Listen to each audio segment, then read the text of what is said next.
Welcome back to our class. ఈ వీడియోలో పీయూష గ్రంథి లేదా పిట్యూటరీ గ్రంథి హైపోఫైసిస్ గురించి తెలుసుకుందాం. పీయూష గ్రంథి అనేది బఠానీ గింజ పరిమాణంలో ఉంటుంది. ఇది హైపోథాలమస్కి క్రింది భాగాన ఉంటుంది. పీయూష గ్రంథి అనేది సెల్లా టార్సికా అనే గుంత లోపల ఇమిడి ఉంటుంది. పీయూష గ్రంథి స్రవించే హార్మోన్లను ట్రోఫిక్ హార్మోన్లు అంటాం. పీయూష గ్రంథిని ప్రధాన గ్రంథి లేదా మాస్టర్ గ్లాండ్ అని కూడా పిలుస్తాం. పీయూష గ్రంథిలో రెండు లంబికలు ఉంటాయి. ఒకటి కుడి లంబిక, ఒకటి ఎడమ లంబిక.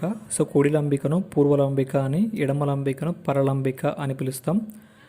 పూర్వలంబికను ఎడినో హైపోఫైసిస్ అని, పరలంబికను న్యూరో హైపోఫైసిస్ అని పిలుస్తాం. ఎడినో హైపోఫైసిస్ అంతఃస్రావిక గ్రంథిగా పనిచేసి హార్మోన్లను ఉత్పత్తి చేస్తుంది. పరలంబిక అనేది న్యూరో హైపోఫైసిస్ అనేది ఇది అంతఃస్రావిక గ్రంథిగా పనిచేయదు, కేవలం నాడీ నిర్మాణంగా మాత్రమే పనిచేస్తుంది. ఓకే, ఇప్పుడు ఎడినో హైపోఫైసిస్ స్రవించే హార్మోన్లను గురించి తెలుసుకుందాం. ఫస్ట్ వన్ పెరుగుదల హార్మోన్. దీనిని సొమాటోట్రోఫిన్ హార్మోన్ అని కూడా పిలుస్తాం. ఈ హార్మోన్ ఉత్పత్తి కావాల్సిన దానికంటే ఎక్కువగా ఉత్పత్తి అయినట్లయితే దాన్ని జైగాంటిజం, అతికాయత, దీర్ఘకాయత, మహాకాయత అంటాం. దీనివల్ల సాధారణంగా ఉండాల్సిన హైట్ కంటే 7 నుంచి 9 అడుగులు ఎక్కువ ఎత్తు పెరుగుతారు అన్నమాట. వీరిని పిట్యూటరీ మహాకాయలు అంటాం. చిన్నపిల్లల్లో ఈ హార్మోన్ అనేది చిన్నపిల్లల్లో పెరుగుదల కోసం ఈ హార్మోన్ అనేది అవసరం అవుతుంది, తగినంతగా అవసరం అవుతుంది. చిన్నపిల్లల్లో ఈ హార్మోన్ తగినంత ఉత్పత్తి కాకపోయినట్లయితే చిన్నపిల్లల్లో ఎదుగుదల అనేది మందగిస్తుంది. వీరు చూడడానికి పొట్టిగా ఉంటారు. దీన్ని మరుగుజ్జుతనం లేదా డ్వార్ఫిజం అని పిలుస్తాం. దీన్ని కుబుజత్వం అని కూడా పిలుస్తాం. ఇటువంటి వ్యక్తులను పిట్యూటరీ గ్రంథి హార్మోన్ అనేది పెరుగుదల హార్మోన్ తక్కువగా స్రవించడం వల్ల సరిపోయినంత హైట్ లేకపోవడం, హైట్ ఉన్నటువంటి వ్యక్తులను పిట్యూటరీ కుబ్జులు అని కూడా పిలుస్తాం. ఓకే, ప్రౌఢమానంలో ఈ పెరుగుదల హార్మోన్ అనేది అకస్మాత్తుగా పెరిగినట్లయితే దీన్ని అక్రోమెగాలే లేదా గొరిల్లా ముఖం అంటాం. ఓకే, అక్రోమెగాలే అంటే దవడం యొక్క ఎముకలు అనేవి ముందరికి పొడుచుకొచ్చినట్టుగా ఉండి చూడడానికి గొరిల్లా లాగా కనిపిస్తారు. అందుకే దీన్ని గొరిల్లా ముఖం అంటాం. ఓకే, ప్రౌఢమానంలో ఈ పెరుగుదల హార్మోన్ అకస్మాత్తుగా ఎక్కువగా ఉత్పత్తి కావడం వల్ల అక్రోమెగాల అని వస్తుంది. దీనివల్ల మృదులాస్థి ఎముకల్లో పెరుగుదల అనేది జరుగుతుంది. ఓకే, ఈ అక్రోమెగాలలో మృదులాస్థి ఎముకల్లో పెరుగుదల అనేది జరుగుతుంది.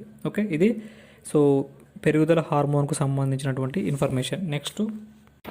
నెక్స్ట్ పిట్యూటరీ గ్రంథి యొక్క ఎడినో హైపోఫైసిస్ నుంచి వచ్చే సెకండ్ హార్మోన్ ఏంటంటే థైరాయిడ్ ప్రేరేపక హార్మోన్. ఓకే, ఈ థైరాయిడ్ గ్రంథిని పిట్యూటరీ యొక్క ఎడినో హైపోఫైసిస్ నుంచి మనకు TSH అనే హార్మోన్ వస్తుంది.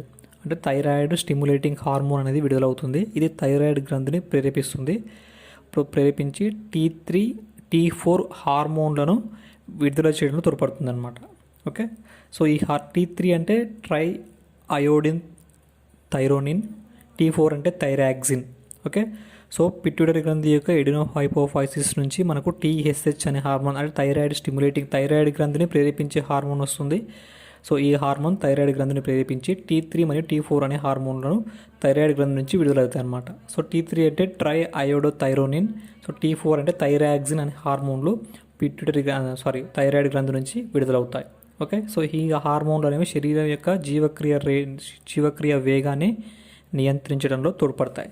నెక్స్ట్ పిట్యూటరీ గ్రంథి యొక్క ఎడినో హైపోఫైసిస్ నుంచి విడుదలయ్యే మూడవ హార్మోన్ ఎడ్రినోకార్టికోట్రోఫిన్ హార్మోన్. ఇది పిట్యూటరీ గ్రంథి యొక్క ఎడినో హైపోఫైసిస్ నుంచి విడుదలై ఎడ్రినల్ గ్రంథి లేదా అధివృక్క గ్రంథి యొక్క వల్కల భాగాన్ని ప్రేరేపిస్తుంది. ఇది స్టిరాయిడ్ హార్మోన్లను ఉత్పత్తి చేయడంలో తోడ్పడుతుంది అన్నమాట. ఓకే, ఎడ్రినోకార్టికోట్రోఫిన్ హార్మోన్ అనేది పిట్యూటరీ గ్రంథి యొక్క ఎడినో హైపోఫైసిస్ నుంచి విడుదలై అధివృక్క గ్రంథులను లేదా ఎడ్రినల్ గ్రంథులను ప్రేరేపించడం వల్ల ఎడ్రినల్ గ్రంథుల నుంచి మనకు స్టిరాయిడ్ హార్మోన్స్ అనేవి ఉత్పత్తి అవుతాయి. నెక్స్ట్ పీయూష గ్రంథి యొక్క ఎడినో హైపోఫైసిస్ నుంచి మనకు గొనాడోట్రోఫిన్స్ హార్మోన్స్ అనేవి విడుదలవుతాయి. ఈ గొనాడోట్రోఫిన్స్ హార్మోన్స్ ఏంటంటే FSH and LH. So FSH and LH హార్మోన్స్ను గొనాడోట్రోఫిన్ హార్మోన్స్ అంటాం. సో ఎఫ్ఎస్హెచ్ అంటే ఫిలికిల్ స్టిమ్యులేటింగ్ హార్మోన్, పుటికా ప్రేరేపక హార్మోన్ అంటాం. ఎల్హెచ్ అంటే లుటినైజింగ్ హార్మోన్స్ అంటాం. సో ఈ ఎఫ్ఎస్హెచ్ మరియు ఎల్హెచ్ అనేవి పిట్యూటరీ గ్రంథి యొక్క ఎడినోహైపోఫైసిస్ నుంచి విడుదలై స్త్రీ మరియు స్త్రీ పురుష బీజకోశ స్త్రీజీవుల స్త్రీ బీజ కోశాలను, పురుష జీవులు పురుష బీజ కోశాలను ప్రేరేపిస్తాయి అన్నమాట. ఈ బీజకోశాలను ప్రేరేపించడం వల్ల సో బీజకోశాల నుంచి స్త్రీ బీజ కోశాల నుంచి స్త్రీ లైంగిక హార్మోన్స్ అయినటువంటి ఈస్ట్రోజన్, ప్రొజెస్ట్రాన్ హార్మోన్స్ ఉత్పత్తి అవుతాయి. పురుష జీవులు పురుష బీజ కోశాల నుంచి టెస్టోస్టిరాన్ అనే హార్మోన్ అనేది ఉత్పత్తి అవుతుంది అన్నమాట. నెక్స్ట్ ఎడినోహైపోఫైసిస్ నుంచి మనకు మెలనోసైటిక్ ప్రేరేపక హార్మోన్ అనేది విడుదలవుతుంది. సో ఏంటంటే మనకు సకశేరుకల్లో మెలనోసైటిక్ హార్మోన్ అనేది సకశేరుకల్లో చర్మపు రంగును నియంత్రించే హార్మోన్ అన్నమాట. ఓకే, చర్మపు యొక్క రంగు అనేది మెలనోసైటిక్ అనే హార్మోన్ చేత నియంత్రించబడుతుంది. ఓకే, నెక్స్ట్ ఎడినోహైపోఫైసిస్ నుంచి ప్రొలాక్టిన్ అనే హార్మోన్ ఉత్పత్తి అవుతుంది. సో ప్రొలాక్టిన్ అనే హార్మోన్ ఏమంటామంటే లాక్టోజెనిక్ హార్మోన్, లేదంటే దీన్ని ల్యూటియోట్రోఫిక్ హార్మోన్ అని కూడా పిలుస్తాం. ఓకే, ప్రొలాక్టిన్కు మరొక పేరు లాక్టోజెనిక్ హార్మోన్ లేదా లుటియోట్రోఫిక్ హార్మోన్ అని కూడా పిలుస్తాం. సో ఈ ప్రొలాక్టిన్ అనే హార్మోన్ సో క్షీర గ్రంథుల అభివృద్ధిలో తోడ్పడుతుంది మరియు ప్రసవం జరిగిన తర్వాత క్షీరోత్పత్తిలో తోడ్పడే హార్మోన్ అనమాట. సో ఇది prolactin hormone. So prolactin hormone యొక్క ఉత్పత్తి అధికమైనట్లయితే సో దాన్ని గ్యాలక్టోరోహియా అంటాం అనమాట. సో గ్యాలక్టోరోహియా అంటే సో ఇప్పుడు మనకు ప్రొలాక్టిన్ యొక్క ఫంక్షన్ ఏంటి, క్షీర గ్రంథులను ప్రేరేపించి క్షీరోత్పత్తిలో పాల్గొంటుంది. సో కాబట్టి ఈ ప్రొలాక్టిన్ అనే హార్మోన్ ఎక్కువగా ఉత్పత్తి కావడం వల్ల సో పాల ఉత్పత్తి అనేది ఎక్కువగా జరుగుతుంది. సో పాల ఉత్పత్తి ఎక్కువగా జరగడాన్ని సో దాన్ని గ్యాలక్టోరోహియా అని పిలుస్తాం. సో ఇవన్నీ కూడా పిట్యూటరీ గ్రంథి యొక్క ఎడినోహైపోఫైసిస్ నుంచి విడుదలయ్యేటటువంటి హార్మోన్స్. సో ఏంటి, ఒకటి ఫస్ట్ వన్ మానవ పెరుగుదల హార్మోన్, నెక్స్ట్ థైరాయిడ్ ప్రేరేపక hormones, next adrenocorticotrophic hormone, next gonadotrophic hormones, next melanocytic ప్రేరేపక hormones, next so prolactin hormone. So ఇవన్నీ కూడా పిట్యూటరీ గ్రంథి యొక్క ఎడినోహైపోఫైసిస్ నుంచి విడుదలయ్యే హార్మోన్స్. నెక్స్ట్ పిట్యూటరీ గ్రంథి యొక్క న్యూరోహైపోఫైసిస్ నుండి విడుదలయ్యే హార్మోన్ల గురించి తెలుసుకుందాం. సో పిట్యూటరీ గ్రంథి యొక్క న్యూరోహైపోఫైసిస్ నుంచి విడుదలయ్యే హార్మోన్స్ సో ఏమంటే రెండు ఉన్నాయన్నమాట. సో ఒకటి వాసోప్రెసిన్. సో వాసోప్రెసిన్ అంటాం. సో దీన్ని ఏడిహెచ్ అంటాం. ఏడిహెచ్ అంటే యాంటీ డయూరిటిక్ హార్మోన్ అని పిలుస్తాం. సో దీన్ని అతిమూత్ర నిరోధక హార్మోన్ అంటాం. సో అంటే వాసోప్రెసిన్ అనే హార్మోన్ లోపించడం వల్ల మనకు అతిమూత్ర వ్యాధి అనేది కలుగుతుంది. సో ఈ అతిమూత్ర వ్యాధిని డయాబెటిస్ ఇన్సిపిడస్ అని కూడా పిలుస్తాం. సో ఈ హార్మోన్ ఏం చేస్తుందంటే మూత్రపిండంలోని మూత్రస్రావ నాళాల్లో నీటి యొక్క పునఃశోషణను చేసి నీటి యొక్క నష్టాన్ని నివారించే హార్మోన్ అనమాట. Okay, so vasopressin anti diuretic hormone లేదా యాంటీ డయూరిటిక్ హార్మోన్ అంటాం. సో దీన్ని అతిమూత్ర వ్యాధి నిరోధక హార్మోన్ అంటాం. సో దీనిని డయాబెటిస్ ఇన్సిపిడస్ అని కూడా పిలుస్తాం. ఈ వ్యాధిని డయాబెటిస్ ఇన్సిపిడస్ అని కూడా పిలుస్తాం. ఓకే, డయాబెటిస్ మిలిటస్ అంటే మూత్రం ద్వారా గ్లూకోజ్ విసర్జించబడుతుంది. నెక్స్ట్ న్యూరోహైపోఫైసిస్ నుంచి విడుదలయ్యే మరొక హార్మోన్ ఆక్సిటోసిన్. సో ఈ ఆక్సిటోసిన్ హార్మోన్ అనేది సో స్త్రీలలో ప్రసవ సమయంలో సో ఈ హార్మోన్ అనేది ఉత్పత్తి అవుతుంది. సో ప్రసవ సమయంలో సుఖ ప్రసవం జరిగేటలో ఈ హార్మోన్ అనేది తోడ్పడుతుంది. సో గర్భాశయ కండరాల సంకోచాన్ని కలిగించి సో శిశు జననం అనేది సులభంగా జరిగేటట్టు ఈ ఆక్సిటోసిన్ అనే హార్మోన్ తోడ్పడుతుంది. సుఖ ప్రసవంలో తోడ్పడే హార్మోన్ అంటే ఆక్సిటోసిన్ అనే హార్మోన్. అంటే అపార్షన్ లేకుండా ఫ్రీగా డెలివరీ అయ్యే విధంగా సో ఈ ఆక్సిటోసిన్ అనే హార్మోన్ గర్భాశయ కండరాలను ప్రేరేపించి సంకోచింపచేసి శిశువుని గర్భాశయం నుంచి వెలుపలికి నెట్టివేయడంలో ఇది తోడ్పడుతుంది అన్నమాట.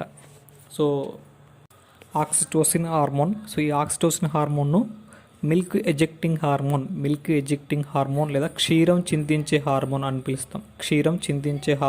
పిలుస్తాం. దీన్ని లేదా మిల్క్ ఎజెక్టింగ్ హార్మోన్ అంటాం. సో ప్రొలాక్టిన్ హార్మోన్ ఏమో క్షీరోత్పత్తి హార్మోన్. సో ఆక్సిటోసిన్ హార్మోన్ ఏమో క్షీరం చిందించే హార్మోన్ అనమాట. ఓకే, అదేమో మిల్క్ ప్రొడక్టింగ్ హార్మోన్. ఓకే, పాల ఉత్పత్తిని ప్రేరేపించే హార్మోన్. ఇదేమో పాలను చిందించే హార్మోన్. క్షీరాన్ని చిందించే హార్మోన్ మిల్క్ ఎజెక్టింగ్ హార్మోన్. అది మిల్క్ ప్రొడ్యూసింగ్ హార్మోన్, ఇది milk ejecting hormone. Okay, next ఇదేంటంటే ఒక ఇంపార్టెంట్ పాయింట్. సో ఈ ఆక్సిటోసిన్ అనే హార్మోన్ స్త్రీలలో సో మాతృ ప్రవర్తనను కలుగజేస్తుంది అనమాట. ఓకే, మాతృ ప్రవర్తనను కలుగజేసే హార్మోన్ ఏంటంటే ఆక్సిటోసిన్ అనే హార్మోన్. ఇది పిట్యూటరీ గ్రంథి యొక్క న్యూరో హైపోఫైసిస్ నుంచి విడుదలయ్యే హార్మోన్. నెక్స్ట్ సో స్త్రీ పురుష జీవులలో సో సంభోగ సమయంలో లైంగిక సంతృప్తిని కలిగించే హార్మోన్. ఓకే, సో లైంగిక కలయిక సమయంలో సంతృప్తిని కలిగించే హార్మోన్ అంటే సో అది ఆక్సిటోసిన్. సో ఇది ఏంటంటే పిట్యూటరీ గ్రంథికి సంబంధించినటువంటి సో ఎడినో హైపోఫైసిస్కి సంబంధించిన హార్మోన్స్ మరియు న్యూరో హైపోఫైసిస్కు సంబంధించిన హార్మోన్స్ అన్నమాట. ఈ వీడియో కనుక మీకు నచ్చినట్లయితే లైక్ చేయండి, షేర్ చేయండి మరియు సబ్స్క్రైబ్ చేయండి. Okay friends, thank you.